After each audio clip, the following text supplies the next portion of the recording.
Ukraine does not have enough equipment to repel Russian attack, Ukrainian diplomat says. Ukraine currently does not have enough military equipment to defend itself, the country's ambassador to the United Kingdom, Yevhen, said on Thursday. At this particular moment, we have enough people. We don't have enough equipment. Castillo said when asked if Ukraine's forces on the ground are capable of repelling Russia's attack. While speaking to reporters at the Ukrainian embassy in London, he added that Ukraine has been open about needing military equipment plus financial and humanitarian support from other countries. European Union leaders are expected to announce a package of humanitarian support for Ukraine later on Thursday, as well as sanctions against Russia. But we are putting up a real fight. Tanks, helicopters, planes being shot down. We are defending our land. Some areas are difficult to defend, he conceded, with Russia blocking the Black Sea and the Sea of Azov. This is limiting Ukraine's capabilities of bringing in reinforcement and supplies, he said, adding the humanitarian supplies with the needed quite soon, quite critically, with the Russians targeting critical infrastructure. Why Putin's long-feared attack on Ukraine will lock America and the world.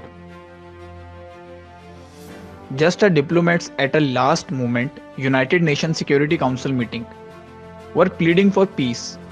Russian fire begins raining down on Ukraine. On a haunting night, marked by an address from Ukraine President Volodymyr that felt like a eulogy for a democracy, decades of peace between nations on the European landmass ended with loud bass in multiple Ukrainian cities. Within hours, live stream video showed a column of military vehicles streaming into the country from Belarus, where Russia troops had been massed, and thunderous explosions soon boomed over the capital Kyiv as air raid sirens wailed, heralding a dangerous city, a dangerous new crisis for a world already rocked by turmoil. China's leaders may be watching Ukraine with an eye on Taiwan. As the world's attention focuses on the escalating crisis between Russia and Ukraine, a spotlight has also been turned on an island halfway around the world, self-governing Taiwan. On the surface, there may be parallels. Both Taiwan and Ukraine are Western-friendly democracies whose status quo could be upended by powerful autocracies. In Taiwan's case, China Communist Party seek eventually reunification with the island it claims as a territory despite having never governed it, and has not ruled out doing so by force. For Ukraine, the threat is unfolding. Russian President Vladimir Putin has said they consider Russian and Ukrainians as one people. It's yet unclear how far he will go to realize that claim.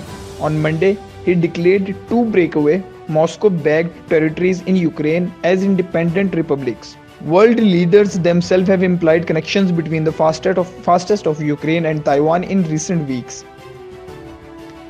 Taiwanese President Tsai Ing-wen has said Taiwan could empathize with Ukraine's situation, given its experience with military threats and intimidation from China.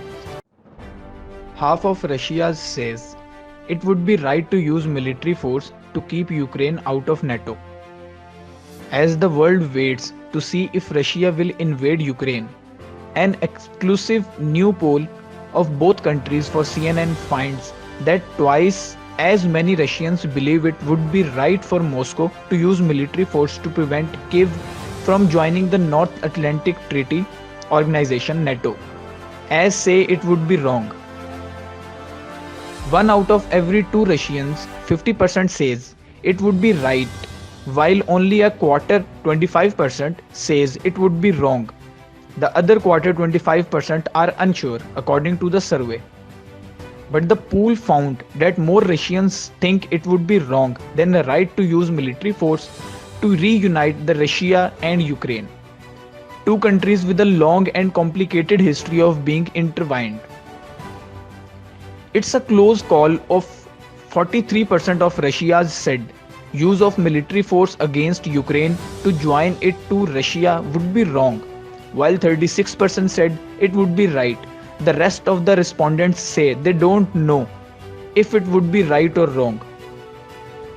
Perhaps unsurprisingly, most people in Ukraine disagree with the use of force against them. 7 out of 10 respondents there said it would be wrong for Russia to use military force to prevent Ukraine from joining NATO, 70%, or to reunite the two countries, 73%. Russia moving some forces and tanks into eastern Ukraine, Latvian PM says. Russian troops have moved into the eastern region of Ukraine that Russia has now recognized as independent according to the Prime Minister of NATO member Latvia and sources familiar with the latest US intelligence assessments. According to the information at my disposal, Putin is moving additional forces and tanks into the occupied Donbas territories.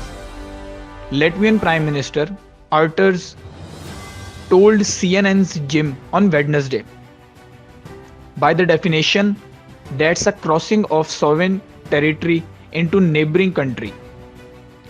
Pressed specifically on whether he was referring to the entry of additional Russian troops since Moscow recognized the two separatist regions earlier this week.